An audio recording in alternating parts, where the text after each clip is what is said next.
Bonjour, alors aujourd'hui Scrapbook Tendance nous propose une gamme de crayons que nous offre la compagnie Copic, soit les multiliners.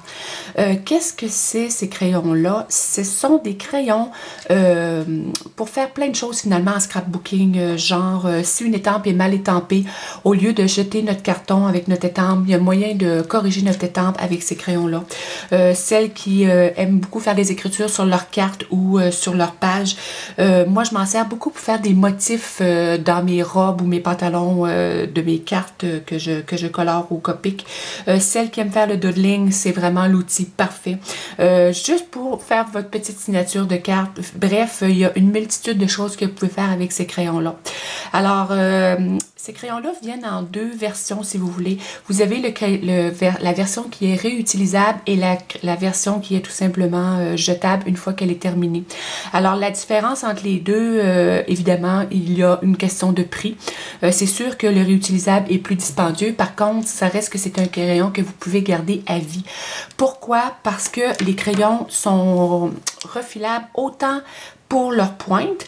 Alors, je vais vous montrer tout à l'heure comment le faire, ou pour leur encre, tout simplement un coup qu'il est vide, on peut tout simplement changer la cartouche. Alors, c'est un crayon vraiment qui reste à vie. Alors, point de vue rendement, moi je vous dirais que les deux sont pas mal identiques. Alors, ça reste une question de choix pour vous, à choisir le réutilisable ou le jetable. C'est sûr et certain qu'il y a un avantage aussi, c'est que les grandeurs qu'on se sert le moins souvent, à ce moment-là, ça vaut peut-être la peine de les acheter dans le jetable. Et les grandeurs qu'on a vraiment toujours dans les mains. Alors finalement, moi, je les achète dans le crayon qui est refilable. Alors, les crayons multiliners viennent en plusieurs formats. Alors, ça part du 0.03 aller jusqu'à la grandeur brush. Brush étant évidemment presque un crayon feutre. Alors, ici, je vous ai fait des accolades vis-à-vis le 0.03, 0.5 et 1 avec la section A et le restant avec la section B. Pourquoi? Parce que les lettres ici signifient le format d'encre que vous aurez besoin pour refiler vos multiliners. Alors, moi ici, j'ai le 0.01 avec moi. Tout simplement pour recharger, c'est pas compliqué. Vous faites tout simplement ouvrir votre crayon ici et on va insérer tout simplement la nouvelle cartouche que l'on retrouve et qui se vend à l'unité finalement. Alors, ça c'est pour la cartouche. Et pour la pointe maintenant, j'avais prévu de changer ma pointe devant vous, seulement j'ai acheté les deux grandeurs 0.03 et 0.05 et finalement c'est la 0.01 que j'avais besoin. La 0.01 c'est le crayon que je me sers le plus souvent pour réparer les étampes, une étampe qui est mal étampée. Je vais la terminer avec ça et ça fait que je peux sauver finalement mon carton. Alors inutile de vous dire que je l'ai quand même assez régulièrement dans les mains. Et là présentement ma pointe est finie et je vais vous le dire pourquoi aussi. Regardez ici regardez, c'est le petit fil noir, finalement, c'est le fil qui va chercher l'encre au crayon et on voit ici qu'il est croche un peu. Alors, idéalement, il faudrait que je change ma cartouche, mais comme je ne l'ai pas, tout simplement, c'est vraiment pas compliqué. Écoutez, j'ai sorti le crayon, tout simplement ici, allez positionner de nouveau.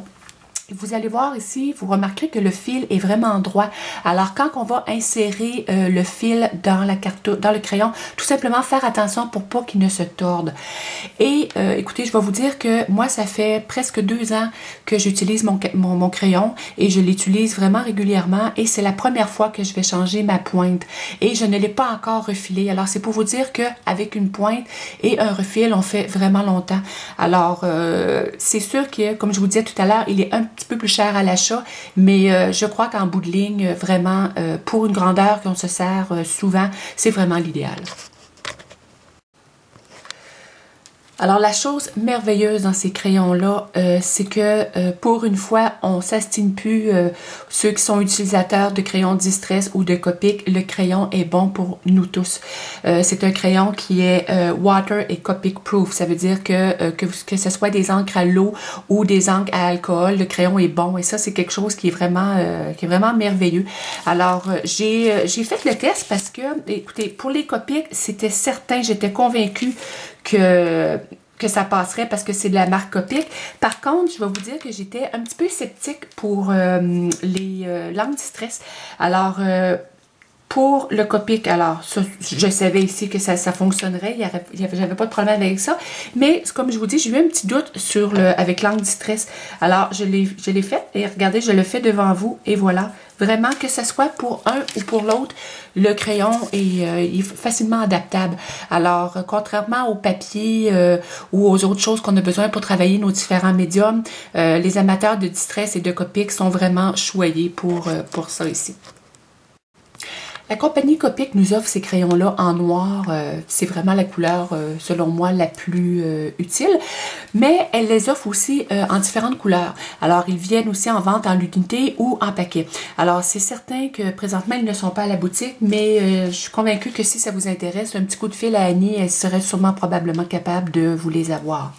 Il est intéressant, ces crayons-là, pour celles qui ont une belle main d'écriture. Vraiment, c'est le crayon parfait pour faire ça et ça fait vraiment des belles choses sur nos cartes ou sur nos pages. Et s'il y en a aussi des fois qui veulent faire des dessins sommaires et s'essayer dans le fameux doodling, c'est vraiment aussi un bon choix. Alors, c'est ce qui termine ma présentation sur les Copic Multiliner. J'espère que vous avez apprécié et selon moi, c'est vraiment un bel achat à vous procurer pour tous vos projets en scrapbooking. Alors, un gros merci d'être à l'écoute et à très bientôt.